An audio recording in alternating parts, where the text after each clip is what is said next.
Ақындары өз өлкесін жыр еткен деп аталатын облыстық байқауға 16 мен 25 жас аралығындағы өзге ұлт өкілдері қатысты. Сайыс 3 кезеңнен тұрды. Дәстүрлі түрде өткізілетін сайыстың ауқымы былтырмен салыстырғанда әлде қайда ауқымды жарыс кезеңдерінде де ерекшеліктер бар. Осы сайысқа бірқатар жоғары және арнаулы орта орындарының өзге ұлт өкілдері қатысады. 3 түрлі бөлімнен тұратын сайыста әдет ғұрып, оның ішінде мына туған жердегі тарихи орындар, тарихи ескерткіштерге қатысты сұрақтар болады. Бұл енді өткен жылдан бері бастау алған біздің жобамыз.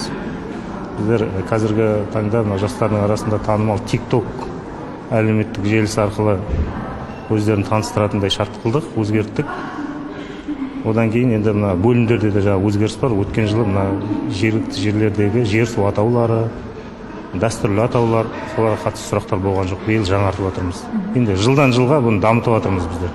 Мемлекеттік тілді жетік меңгергендердің бірі жүрегі қазақ деп соққан Анна Сидорова. Бала кезден қазақы ортада тәлім алған бұрындары тілді қалай үйренгенін айтып берді. Кішкентай жасымнан 1-ші класстан бері қазақ мектебінде оқығанмын. Әйтеке би ауданында Ұшқат ауылында оқыдым. Бірінші сөзім сәлемнен басталды. Қазір жақсы меңгеріп жатырмын.